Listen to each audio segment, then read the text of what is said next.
Padre, gracias por tu palabra, gracias por amarnos, ser fiel con nosotros, todo el tiempo guiándonos, pastoreándonos, enseñándonos, confortándonos, animándonos a través de tu palabra. Te pedimos para que esta noche también tú sigas con tu espíritu edificando tu iglesia, ayudándonos el día de hoy y por supuesto trayendo salvación a aquellos que la necesitan entre nosotros. En el nombre de Jesús, amén.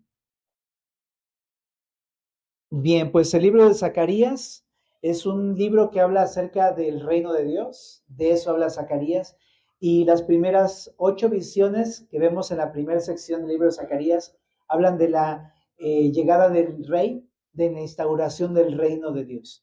Entonces, en esta última sección, en el capítulo 6, del verso 9 al 15, vemos en esta sección una especie como em, de primer conclusión del profeta Zacarías. Ajá. Y vemos también el propósito central de las 8 visiones que hemos estado estudiando las semanas anteriores. ¿Okay? Aquí habla de para qué está diciendo todo esto, las 8 visiones. Hoy vamos a estudiar esta conclusión. Pero también en el capítulo 7 y 8 va a haber la conclusión de toda la primera sección del libro. Entonces, no te pierdas porque va a ser como un mensaje condensado de las profecías de Zacarías. Bien, y a la vez este pasaje del verso 9 al 15 de este capítulo 6 es la continuación de la última simetría que vimos, la simetría de la profecía de la visión 4 y 5 que estudiamos la semana pasada. Bueno, y también vemos indicaciones de Dios a Zacarías en esta ocasión. No está hablando directamente al pueblo, sino que ahora está hablando a Zacarías y para que Zacarías haga algo en especial. Entonces, si estás ahí conmigo en el capítulo 6, verso 9, leamos juntos. Dice así: Vino a mí palabra de Jehová, diciendo: Toma de los del cautiverio a Eldai, a Tobías y a Jedaías, los cuales volvieron de Babilonia. E irás tú en aquel día y entrarás en casa de Josías, hijo de Sofonías. Tomarás pues plata y oro y harás coronas y las pondrás en la cabeza del sumo sacerdote Josué, hijo de Josadac, y le hablarás diciendo: Así ha hablado Jehová de los ejércitos, diciendo: He aquí el varón cuyo nombre es el renuevo, el cual brotará de sus raíces y edificará el templo de Jehová. Él edificará el templo de Jehová y él llevará gloria y se sentará y dominará en su trono y habrá sacerdote a su lado y consejo de paz habrá entre ambos. Las coronas servirán a Elem, a Tobías, a Jedaías y a En, hijo de Sofonías, como memoria en el templo de Jehová. Y los que están lejos vendrán y ayudarán a edificar el templo de Jehová. Y conoceréis que Jehová de los ejércitos me ha enviado a vosotros.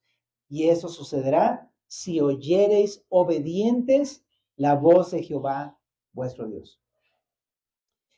La primera instrucción que vemos aquí es que Dios manda a Zacarías tomar 3 hombres. Y aquí están los nombres en el verso 10. Eldai, Tobías y Jedaías. ¿Okay? Hay algunos que proponen cosas acerca de estos hombres. No se sabe exactamente quiénes son, solamente aparecen los nombres.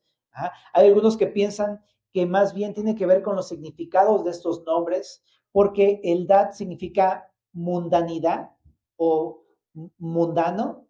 También Tobías significa bondad de Dios. Jedaías significa Dios sabe o Dios conoce. Y algunos unen los significados para formar una frase, ¿no? Si uniéramos los 3 significados, describirían que el Mesías vendría al mundo, sería hombre, por la bondad de Dios y mostraría la sabiduría de Dios, ¿no? O el conocimiento de Dios. La verdad es que esta posibilidad es real, puede suceder así, pero el texto no lo dice claramente, entonces ir como en ese sentido, no sé, la verdad, no me convence demasiado. Yo pensaría que yo sería un poco más reservado y un poquito más como textual, mi interpretación, porque siento que si empezamos a sacar significados o interpretaciones de ese tipo, podríamos llegar a alegorizar la Biblia, empezar a sacar significados que a lo mejor no son los que el texto te quiere decir como tal. Entonces, aunque puede ser una posibilidad, yo siento que tal vez no es la más adecuada. Ahora, otra posibilidad es que estos tres hombres eran los que van a ayudar a Zacarías a fabricar las coronas que le pide Dios que haga en el verso número 11, tal vez. Como sea, no se dice, ¿ok? Entonces, si no es claro, pues ¿para qué nos metemos en rollos, verdad, familia? Lo que sí es claro es que le dice a Zacarías, vas a tomar estos hombres, vas a entrar a la casa de este hombre que se llama Josías, y vas a tomar de ahí plata y oro y vas a hacer unas coronas.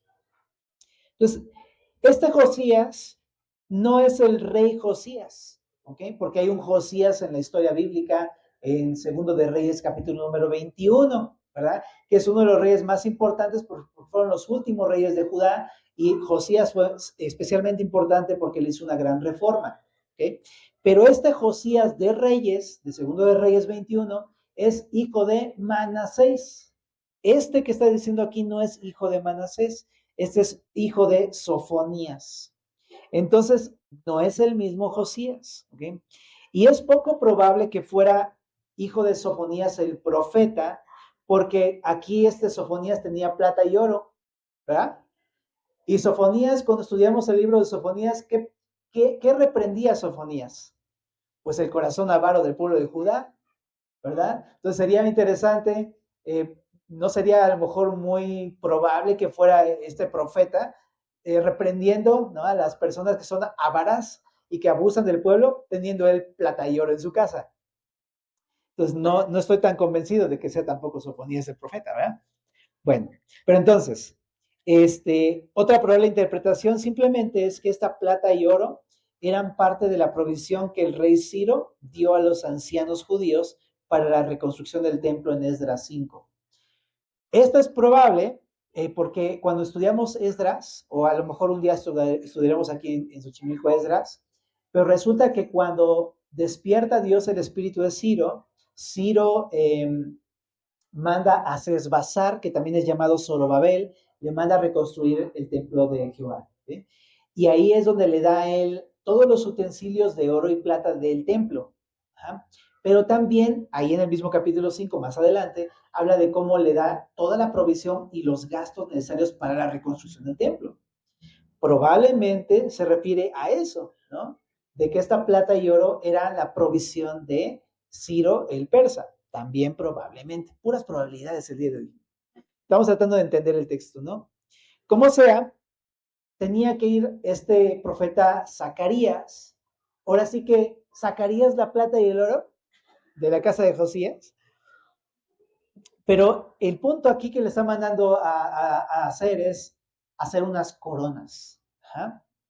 Y estas coronas es muy interesante porque se las iba a poner al sacerdote Josué.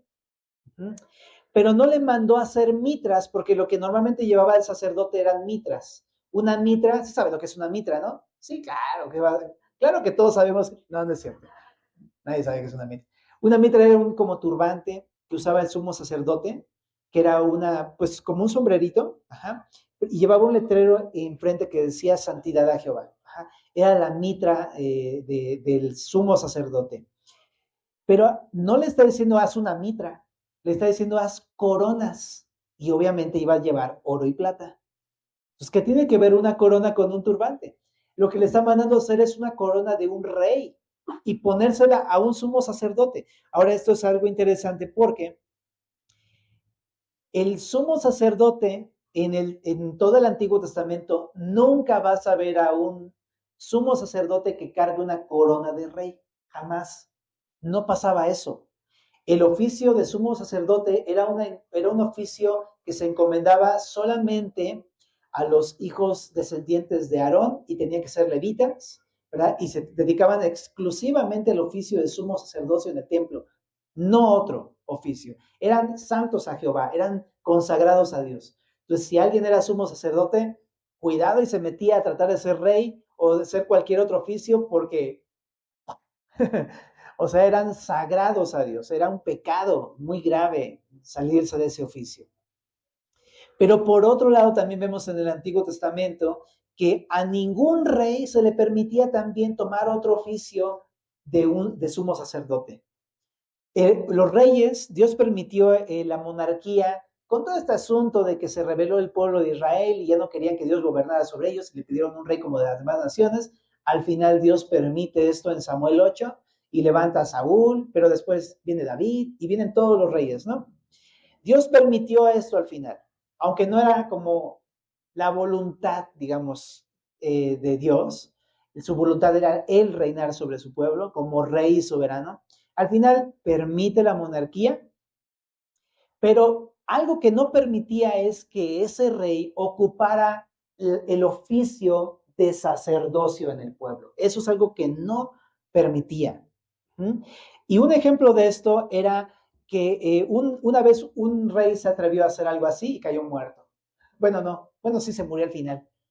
Le dio lepra y este rey era el rey Usías. En Segunda de Crónicas 26, ahí está la historia, la puedes leer, pero resulta que él empezó a tener victorias como rey y Dios lo empezó a bendecir y prosperar y empezó a tener mucho éxito en su tarea como rey. Entonces él se ensoberbeció y empezó a adjudicarse funciones y oficios que no le correspondían. Entonces un día se atrevió a agarrar incienso y ofrecer incienso en el templo. El texto lo que dice es que fue soberbia, que él pensó que podía ocupar una función que no le correspondía, no tomó ningún consejo de Dios, él fue simplemente y lo hizo y tomó una decisión que no le correspondía, y entonces se acercaron con él el sumo sacerdote, que creo que era Asael o Azarías, no me acuerdo bien, ahí lo lees en Crónicas, pero le dicen, oye, no estás haciendo bien, salte del templo. E inmediatamente dice que Usías se enojó porque no estaba de acuerdo, ¿no? Porque él estaban reprimiendo el poder tomar esa función y entonces le dio lepra y se murió siendo leproso. Entonces te das cuenta en el Antiguo Testamento que Dios había restringido el oficio de rey solamente a eso, no permitía que un rey ocupara una función de sumo sacerdote. Era una función muy especial. Pero acá está diciendo algo que es excepcional. Ajá. Hay una excepción. Esa excepción es aquí. Es la única ocasión en la que un sumo sacerdote tiene un oficio extracurricular, por así decir, ¿no? Está Josué, el hijo se llamaba Josadac, ajá, teniendo un oficio de sacerdote, pero teniendo una corona de rey, recibiendo, esto de ponerte una corona de rey no es nada más un adorno, sino que está hablando de que Dios le estaba, digamos así, concediendo la autoridad para gobernar sobre su pueblo siendo un sacerdote. ¿Ok? Entonces, eso es lo que le mandó Dios a Zacarías. Muy bien. ¿Y por qué es esto? ¿No? Porque Dios está mostrando a través de esto una imagen futura de aquel que vendría a ser el Mesías de Israel. En ese tiempo, por supuesto, Josué, el hijo de Josadac, él no es el Mesías, pero va a apuntar al Mesías futuro. Por eso es que aquí va a hablar de este Mesías como este renuevo que va precisamente a tanto ser un sacerdote para el pueblo como ser un rey y soberano de su pueblo. Y ese se llamaría aquí el renuevo, pero es muy interesante que se llame también Josué, aquel que va a ser el hombre usado como una señal que apunta al futuro Mesías. Pero vámonos por secciones, ¿no? Primeramente, ¿no? El Mesías sería sumo sacerdote, rey, y aquí no se dice, pero también va a ser profeta. Y es quien tiene el derecho para ocupar todos estos oficios al mismo tiempo, porque Él es el Señor. Él puede ser estas tres cosas al mismo tiempo sin ningún problema, ¿ok? Porque Él tiene la autoridad, el Mesías.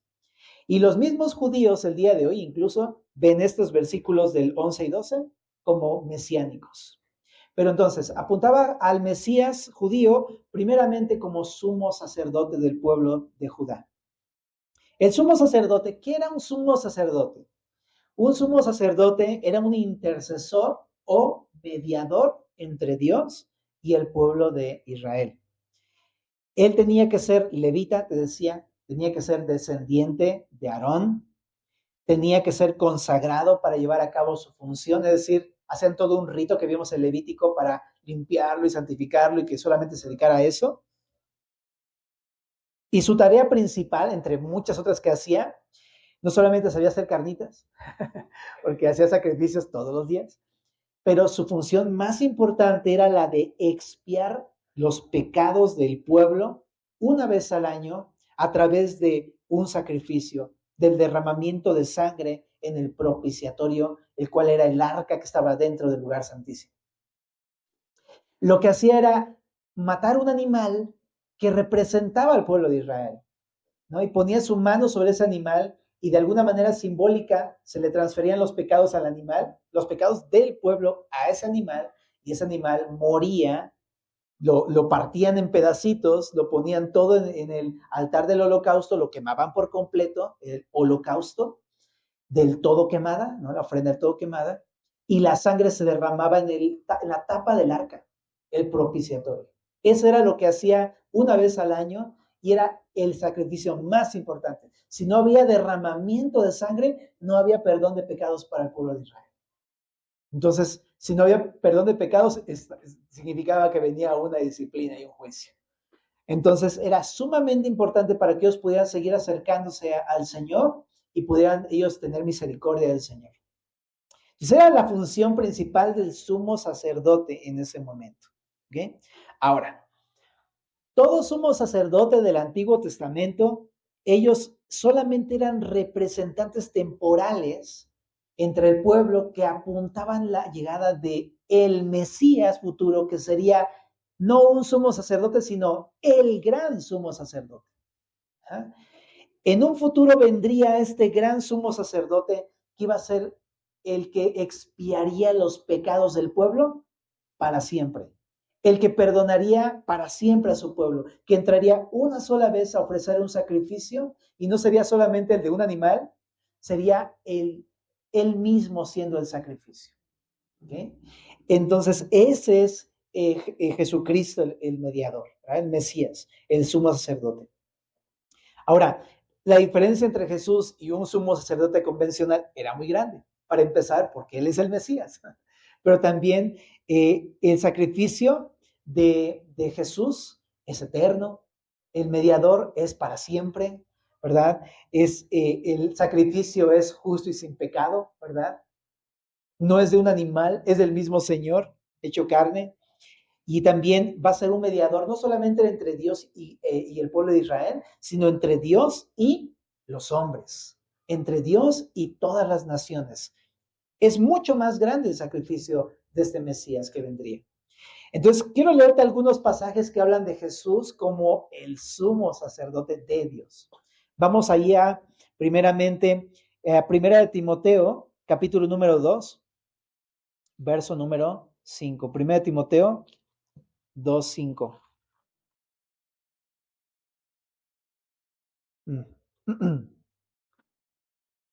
Porque hay un solo Dios y un solo mediador entre Dios y los hombres. ¿Quién es? Jesucristo, hombre, el cual se dio a sí mismo en rescate por todos, del cual se dio testimonio a su debido tiempo. Aquí lo menciona Pablo a Timoteo. Él es el único mediador entre Dios y los hombres. No hay otro mediador. ¿Ok?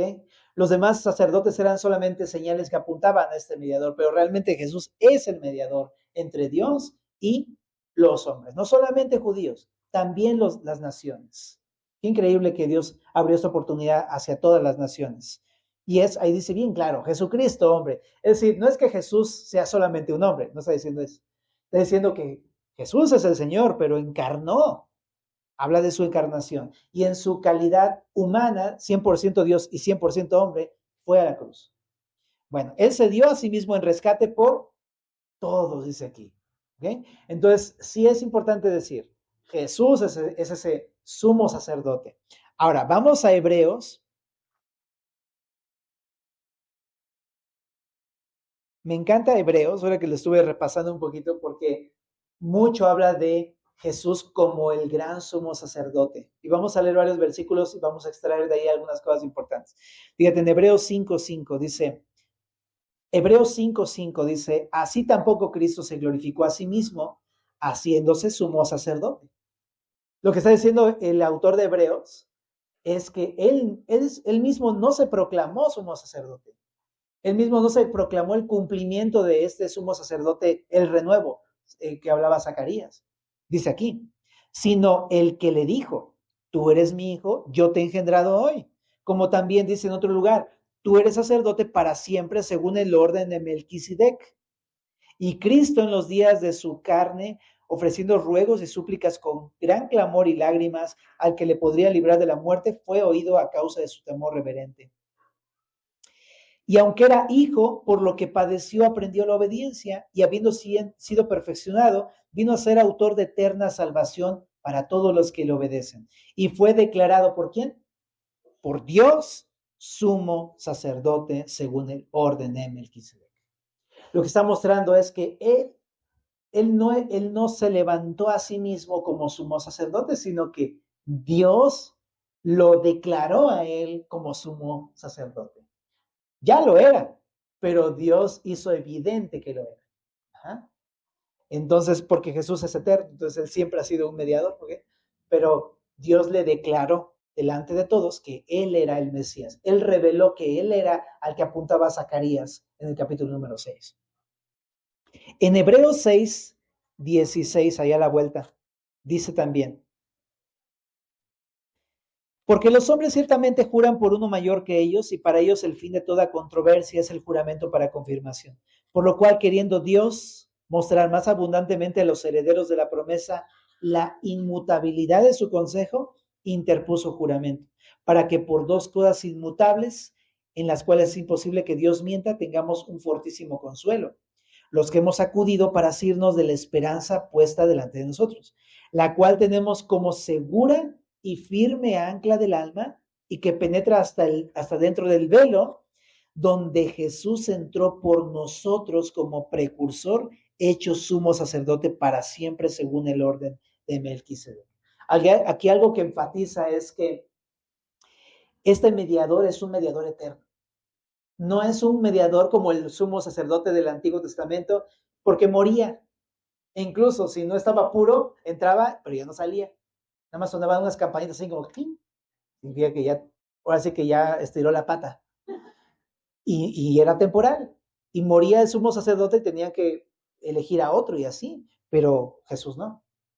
Jesús es un sumo sacerdote eterno, para siempre, según el orden de Melquisedec.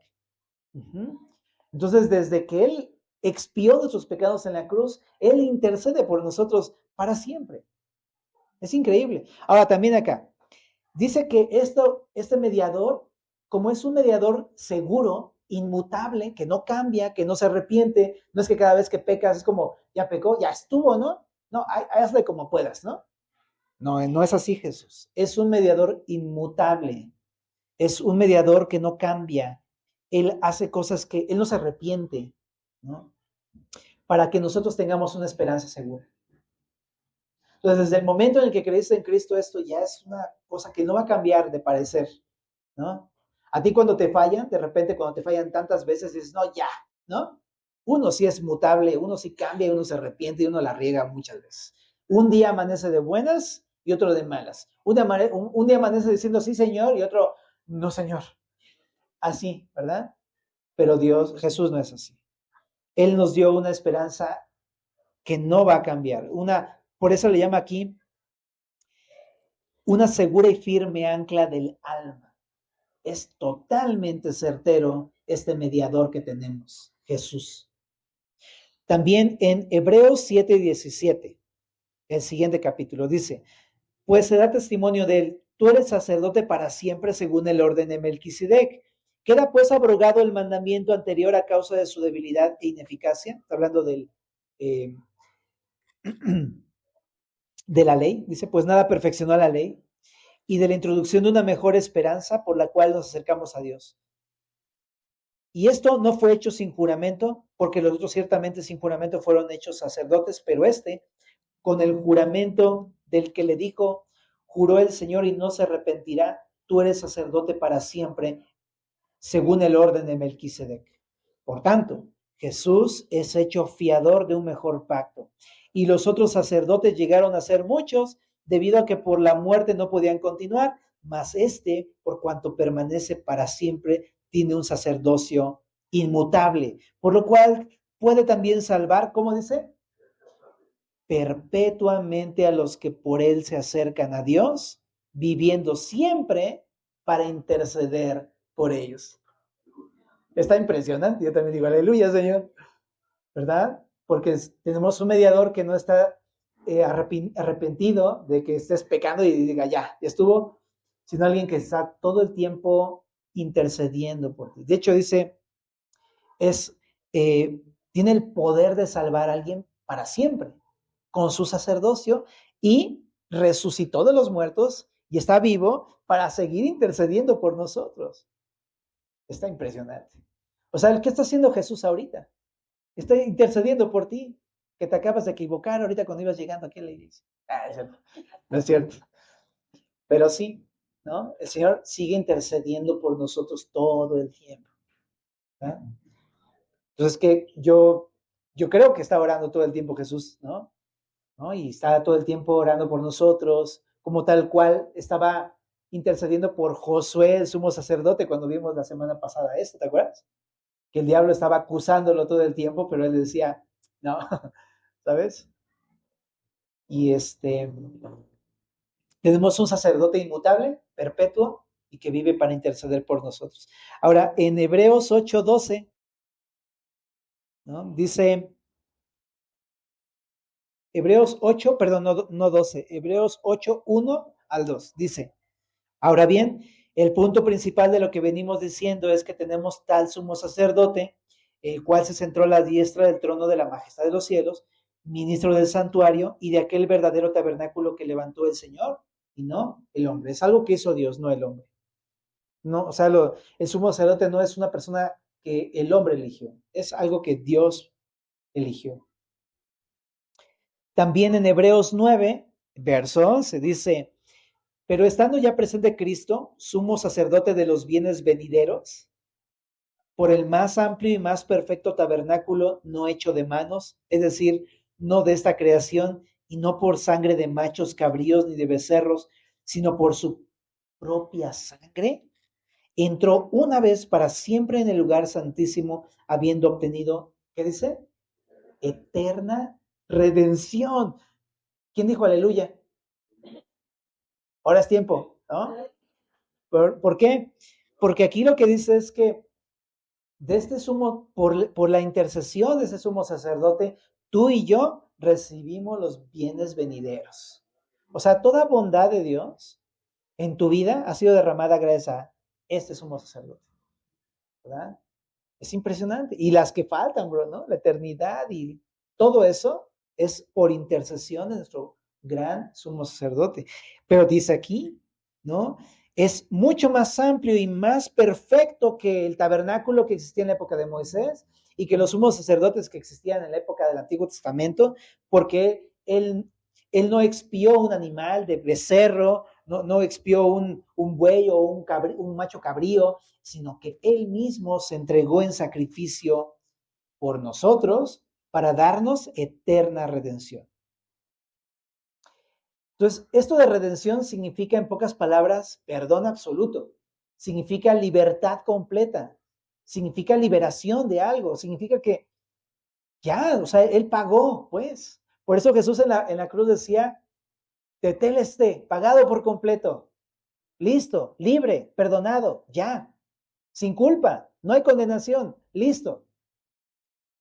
Ese es Jesús, eterna redención. Para aquellos que luego se la pasan a lo mejor, o nos la pasamos teniendo temor, Señor, sí, me vas a enviar al infierno. Eterna redención, eterna redención. Para siempre, es algo que no cambia el Señor. No es pretexto para hacerlo malo, entonces que digas, entonces voy a hacerlo malo. No, nada que ver, ¿verdad? La gracia nos constriñe, no pensando en que si Él murió por todos, pues luego todos murieron, entonces ¿para qué estamos viviendo en pecado, verdad? Bueno, en Hebreos 4:14, termino todo nuestro recorrido por Hebreos de una manera muy rápida. En Hebreos 4:14 dice, por tanto, teniendo un gran sumo sacerdote que traspasó los cielos, es decir, Jesús traspasó los cielos cuando vino y traspasó los cielos cuando resucitó y ascendió, bro. Él lo hizo por su autoridad, por su poder, ¿verdad? Y dice, y también porque agradó al Padre el sacrificio y lo resucitó de los muertos. Pero dice, Jesús el Hijo de Dios, retengamos nuestra profesión. O sea, no te desanimes, no tires la toalla, no te desvíes, no te apartes, no te alejes, no retrocedas como la esposa de Lot, no. Mantén tu profesión, es decir, tu fe, pues. Que un día tú decidiste seguir a Cristo, que un día tú decidiste creer en Cristo, que eres cristiano, pues, ¿no? Que eres un discípulo, un seguidor de las enseñanzas. Mantén tu profesión, ¿no? No se entiende la palabra profesión como tú me entiendes, un oficio, ¿verdad? Sino algo que somos realmente, ¿no? Somos discípulos, somos creyentes, hijos de Dios por gracia, por medio de la fe. Entonces, mantén tu profesión. Dice, porque no tenemos un sumo sacerdote que no pueda compadecerse de nuestras debilidades, sino uno que fue tentado en todo según nuestra semejanza, pero sin pecado. Es decir, Jesús es sumo sacerdote, ¿no? Este Mesías judío, pues, es sumo sacerdote, pero no un sumo sacerdote ajeno a nuestras necesidades y a nuestras debilidades. Él se hizo hombre, ¿para qué? En Lucas lo estamos viendo, para identificarse con nosotros y nosotros con él. Ajá, de que él sabe y conoce exactamente lo que pasas, tanto tus fracasos, debilidades, tus torpezas.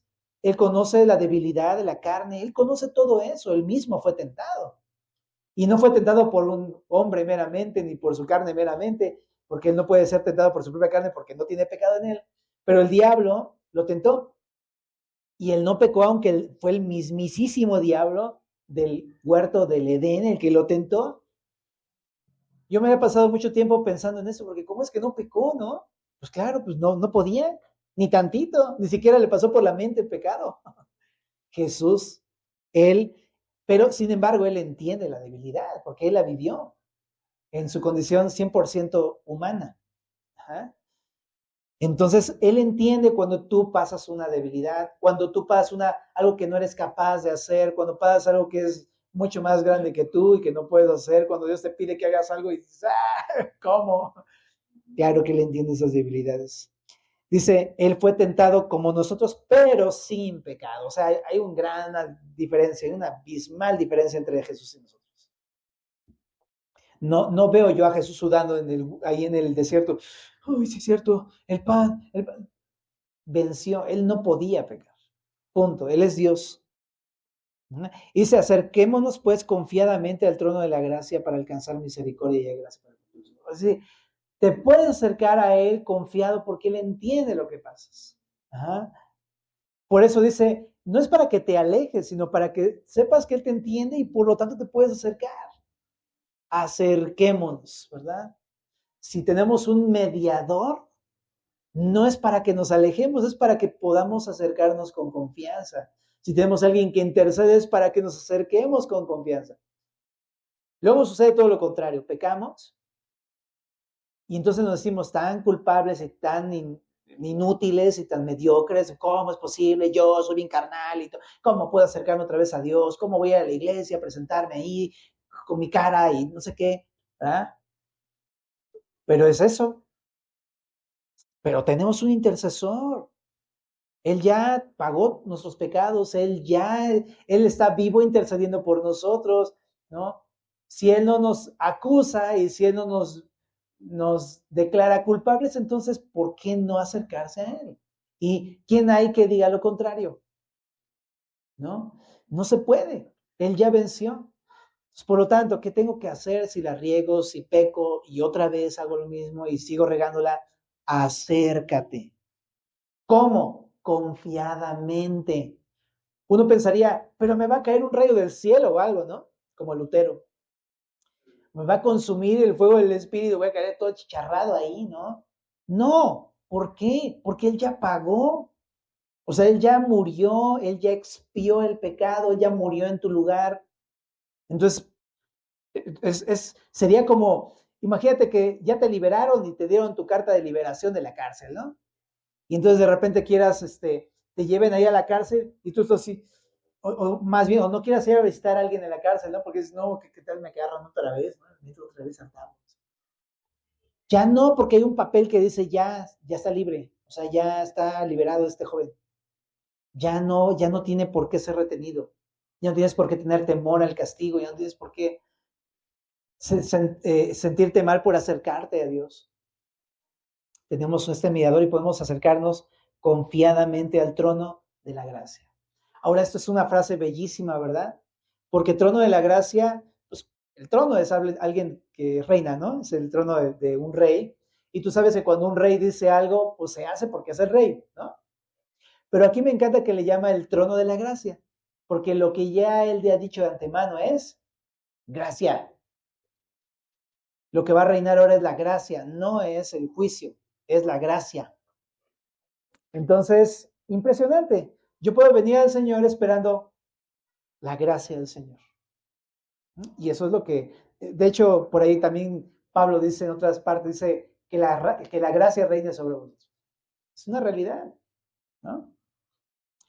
Bueno, al trono de la gracia. Ahora, también algo muy interesante es que la gracia no solamente debe entenderse como absolución de culpa y favor de Dios, también debe entenderse como que Dios nos ha derramado todo poder y capacidad para hacer lo correcto. Es decir, no solamente te acercas para pedir perdón y que el Señor te diga, ok, perdonado, pagado por completo, no solamente te acercas para que el Señor te vea con buenos ojos, favorecido, ¿sí? Palomita, justificado, te acercas para recibir el poder para caminar como debes caminar. Esa es la gracia capacitadora. Entonces de repente se malentiende porque dice uno, pues ando en la gracia, entonces puedo hacer lo que yo quiera. No, papá.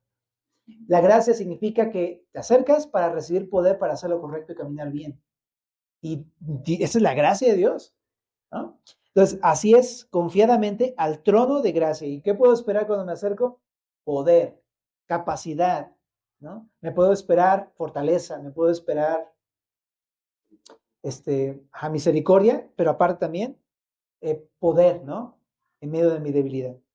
Ok, y dice que para alcanzar misericordia, lo que dice aquí el hermano, misericordia significa no darte el pago que te mereces, el perdón, pero dice, y hallar gracia significa la gracia capacitadora para poder hacer lo correcto. Pues ese es nuestro sumo sacerdote, ¿no? Apuntaba a Jesús que iba a llegar al pueblo de Israel, y sí, tal cual. Jesús, este renuevo vendría en la primera venida, y eso es lo que vino a hacer. Me encanta que no primero vino como el rey de Israel, primero vino como el sumo sacerdote a tener compasión y misericordia del pueblo antes de venir a hacer un juicio como rey soberano. Entonces, primero vino como sumo sacerdote, él vino todo el tiempo a decirle a las personas que había perdón y gracia a través de la fe en él, que creyeran en él, y así lo sigue haciendo desde ese momento hasta el día de hoy. Sigue todavía con la misma actitud. Va a venir el momento en el que va a venir como rey a juzgar. ¿Ok? Bueno, ahora sí, te decía, este sumo sacerdote que es el Mesías, también es rey. No solamente sacerdote, también es rey. Al principio de la historia bíblica te contaba ahorita que el pueblo le rechazó como rey, pero terminó muy mal en el cautiverio. Ahora, cuando la nación misma es traída de vuelta de Babilonia, que después se convirtió en Persia, a Jerusalén, aquí a través de Josué está diciéndole al pueblo, yo voy a volver a reinar sobre ustedes. Pero no como un rey como las demás naciones, ¿no? Todo malo y perverso y corrupto y todo lo que habían sufrido con los reyes que ellos mismos escogieron, sino como un nuevo rey diferente, como un rey que a la vez es sacerdote, pero también a la vez es un rey justo, es un rey lleno de rectitud, es un rey que va a hacer justicia en su reinado, muy en contraste de lo que había pasado el pueblo de Judá. Entonces, promete traer este reinado sobre su pueblo. Y en los evangelios vemos eso. Cuando Jesús llega en su primer venida, comienza el reinado de Jesús, del Mesías. Ahí comenzó. En Lucas 4 ya vimos que decía, vine a predicar el año agradable del Señor. Ahí le conocían en Mateo, capítulo número 1. Ahí se le conocía, perdón, Mateo 2. Llegan los sabios de Oriente. ¿Dónde está el rey de los judíos que ha nacido? Desde el principio, Mateo se asegura de mostrar a Jesús como el rey de los judíos. Sabían que ese no era un bebé cualquiera, era el rey, llegó el rey. Y sí, empezó su reinado precisamente, ¿no? En Juan 1:49, cuando tiene su encuentro con Natanael, ¿verdad? Juan 1:49, respondió Natanael y le dijo, Rabí, tú eres el Hijo de Dios, tú eres el Rey de Israel. Tremendo, ¿no? Y nada más lo reconoció porque supo qué estaba haciendo debajo de la higuera este muchacho. Bueno, en 1 Timoteo 6:15, sí es 6:15, espero que no me he equivocado. Dice, la cual a su tiempo mostrará el bienaventurado y solo soberano Rey de Reyes y Señor de Señores, ¿no? El único que tiene inmortalidad, que habita en luz inaccesible, a quien ninguno de los hombres ha visto ni puede ver, al cual sea la honra y el imperio sempiterno. Ese pasaje solamente lo quiero citar porque habla de Jesús como Rey de Reyes y Señor de Señores, soberano, ¿no? También en Romanos 10, 9 y 10.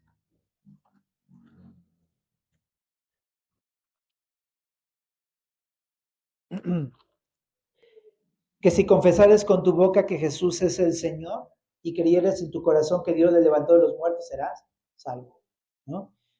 Este pasaje lo quiero citar porque el reino de Jesús, como lo estamos viendo los domingos en Lucas, no comenzó su reinado de manera política y militar como los judíos lo esperaban. Lo empezó en el corazón de las personas, ¿verdad? Y él, a través del Evangelio, cuando alguien creía en él, en el Evangelio, entonces permitía que Jesús reinara en su corazón. Por eso el llamado a la salvación tiene que ver con creer que Jesús es el Rey de Reyes. Es aceptar esa realidad, reconocer esa realidad que se ve expresado o manifiesto cuando tú empiezas a someterte al señorío de Jesús. Por eso dice ahí, si tú reconoces o si tú confiesas con tu boca que Jesús es el Rey y crees en tu corazón que Dios levantó a los muertos, salvo. ¿Ah? Si tú depositas tu fe en eso.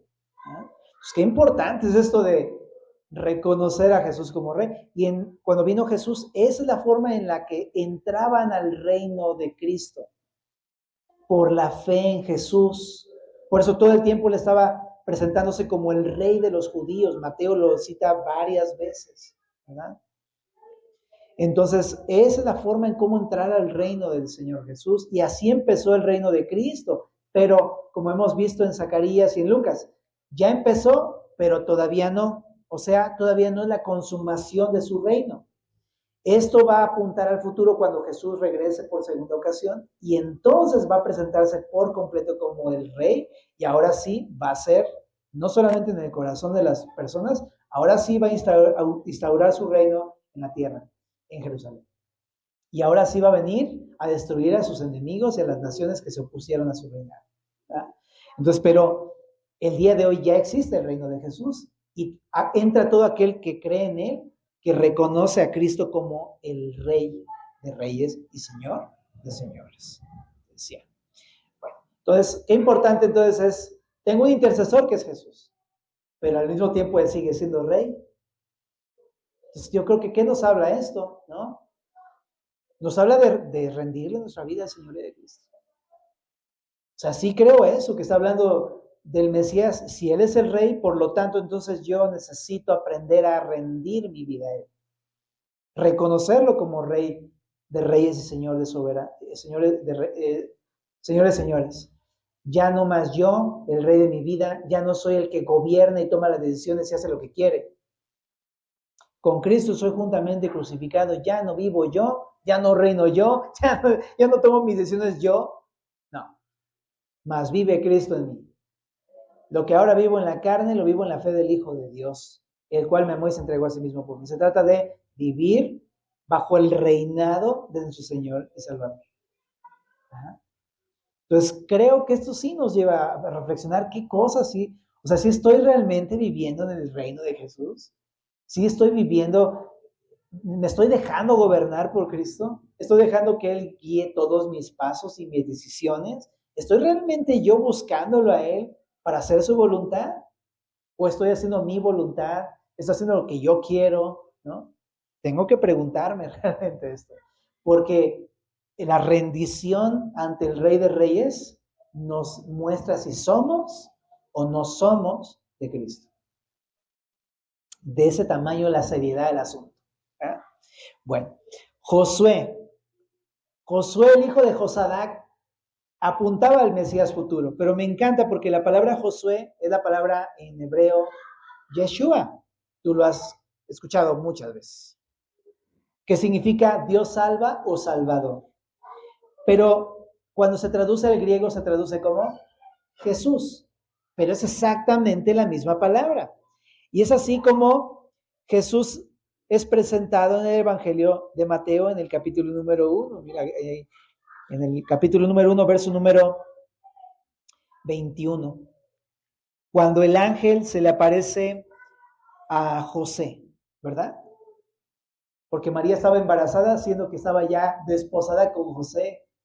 Entonces el ángel se le aparece a José y le dice, dará a luz un hijo, llamará su nombre Jesús, que es la transliteración del hebreo Yeshua, o sea, llamará a su hijo Josué, es lo que le está diciendo, porque él salvará a su pueblo de sus pecados. Todo esto aconteció para que se cumpliese lo dicho por el Señor por medio del profeta cuando dijo, he aquí una virgen concebirá y dará a luz un hijo y llamará su nombre Emmanuel, que traducido es Dios con nosotros.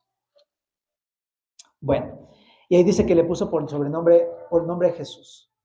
Entonces, ¿de qué está mostrando esto? Que Josué, aunque era un hombre común y era sumo sacerdote, Dios lo usó para apuntar a la identidad del Mesías. ¿Quién habría de ser este Mesías? Josué. O sea, se habría de llamar Josué, literal, Jesús, es lo mismo, Jesús. Pero su mismo nombre también conllevaba su propósito, su misión era salvar a todo aquel que en él cree, ¿verdad? Porque de tal manera amó Dios al mundo que ha dado a su Hijo unigénito para que todo aquel que en él cree no se pierda, mas tenga vida eterna. Su propósito era salvar a todo aquel que cree en él, ¿no? Entonces, esa es la identificación del Mesías por venir. Se iba a llamar Jesús, ya de antemano estaba predicho en los profetas, Yeshua, Jesús. Entonces, cuando llegó Jesús era más que clara, la profecía de Zacarías es muy evidente. No había lugar a dudas, o sea, tenía que llamarse así por la profecía. Entonces, definitivamente no hay de dónde equivocarse. Él es muy claro de muchas otras maneras. Pero entonces, ¿qué puedo reconocer de esto, no? Jesús vino a salvarnos. O sea, Él es sumo sacerdote, Él es rey, pero vino a salvarnos. Y nos vino a salvar de la paga del pecado, de morir en la muerte eterna, en el lago de fuego, ¿no? Castigados por nuestro propio pecado. Pero tú ya estás acá y yo estoy seguro que la mayoría nos conocemos de mucho tiempo para atrás. Si no has creído en Jesús y necesitas ser salvo, Jesús es el Salvador, ¿verdad? Necesitas depositar tu confianza en Él para ser salvo. Pero si eres salvo, si eres cristiano, nos vino a salvar de la paga del pecado y del poder del pecado. Entonces, Él vino a eso, familia. No es para que vivamos una vida como cristianos en derrota y todo el tiempo cometiendo los mismos errores y los mismos fracasos. Es cierto que somos débiles, pero Él nos vino a salvarnos del poder del pecado. Y ahí en Romanos capítulo 6 es muy contundente Pablo cuando dice, hey, el pecado no se enseñoreará de vosotros porque no estáis bajo la ley, sino bajo la gracia, el poder de Dios, la gracia capacitadora de Dios. Ya no tienes que rendirte. Él te ha salvado del poder del pecado. Puedes decirle, no, gracias. Puedes decirle, no, tengo el poder del Señor, tengo la gracia de Dios. Ya no tengo por qué rendirme al poder del pecado, sino al poder del Espíritu Santo. Por eso también Pablo decía en Efesios 5:18, que ahorita, por cierto, se leyó, ¿no? Pero decía, no os embriaguéis con vino, en lo cual hay disolución, sino antes bien sed llenos del Espíritu Santo. porque es el que nos iba a dar poder. Entonces necesitamos simplemente reconocer, y ya ha hecho esa obra. El día de hoy creo que el Señor quiere que experimentemos esta salvación en el presente de esta tentación del pecado. Y experimentalo. Es maravilloso, ¿no? Ver cómo Dios te da la autoridad y el poder para decir no. Y entonces es algo que puedes experimentar y darle gloria a Dios. Y voltear atrás y decirle, gracias, Señor. Has hecho toda esta obra durante todos mis días, ¿no? Dale la gloria. Ya no cedas al pecado. Ya no le digas que sí. Dile que sí al poder del Espíritu de Dios. Bueno, y para terminar, simplemente, dice ahí al final que este Mesías se le llamaría el renuevo, ¿verdad? Ahí en Zacarías. Esto ya lo dijimos, metafóricamente, esto de renuevo significa que el Mesías vendría de la descendencia de David. Jeremías 23:5, Jeremías 23:5, dice, volveos, Jeremías 23, así, 5. Aquí vienen días, dice Jehová, en que levantaré a David renuevo justo. Entonces no habla de un arbolito o algo así, es una metáfora que habla acerca de un hijo descendiente de David. Y reinará como rey, el cual será dichoso y hallará juicio y justicia en la tierra. En sus días será salvo Judá. Habla de un rey que es justo, sus juicios son verdaderos. ¿Ya? También en Isaías 11:1, es Isaías y Jeremías, ¿verdad? Isaías 11:1 dice, saldrá una vara del tronco de Isaí. ¿Sabes quién es Isaí? El papá de David. ¿Ah? Una vara del tronco de Isaí y un vástago, o sea, un netzer en hebreo, retoñará de sus raíces. Está hablando de un hijo de Isaí, o sea, de la descendencia de Isaí, que es de David. Entonces estamos hablando del mismo descendiente. Netzer, algunos también lo asocian con Nazaret. Entonces algunos piensan que apunta al nacimiento del Mesías en Nazaret. ¿Verdad? Pero no nacimiento, perdón, la infancia de Jesús, porque él nació en Belén, ¿verdad? Y eso es regalo cachísimo. La infancia de Jesús. Pero de ahí de Nazaret saldría para comenzar su ministerio. Eso sí. Bueno, también en Zacarías 3:8, ya lo vimos, que habla también de este renuevo. Bueno, pero ¿cuál es la labor del renuevo? Edificar el templo, llevar a gloria, lo cual no le correspondía a Josué, hijo de Josadac, pero él sí, Jesús es lleno de gloria. Se sentará y dominará en su trono, intercederá, traerá consejo de paz. Son los oficios de este rey, de este renuevo. Y al último dice que había unas coronas, ¿no? Que le tenían que hacer y entregárselas a Josué. Entonces las coronas identifican al Mesías como rey de su pueblo, pero además son un memorial, dice al final en el versículo número 14 de su capítulo. Es un memorial que tenía que recordarle a todo el pueblo judío que el Señor vendría y reinaría. Entonces, los que están lejos, también habla de las naciones, no solamente tendría un rey, un Señor para su pueblo, sino para todas las naciones. Pero hay una condición, entonces, que dice ahí, que Dios cumpliría todas las cosas si el pueblo de Israel fuera obediente. Entonces ellos tendrían que construir el templo, si no, no habría, ¿ok? Entonces, gloria a Dios, porque ellos obedecieron y reconstruyeron el templo, ¿verdad? Y entonces Jesús vino al templo. Jesús vino al templo de Jerusalén, precisamente, ¿no? Bueno, hasta aquí vamos a concluir nuestro estudio. Hay mucho que hablar acerca de todo esto, pero vamos a terminar acá diciendo, recuerda, tenemos un sumo sacerdote, tenemos un rey al cual debemos servir y rendirnos, pero también tenemos un Salvador, ¿eh? Tenemos un Salvador que es el renuevo. ¿Oramos? Señor, te damos gracias por tu palabra también esta noche. Síguenos guiando y ayudándonos en la semana, ayúdanos a recordar eso que nos estás hablando, poder venir a ti confiadamente, Señor. Confiar en ti, Señor, también rendirte nuestra voluntad. Señor, ven a reinar sobre nuestras vidas, Señor. Te lo pedimos en el nombre de Jesús.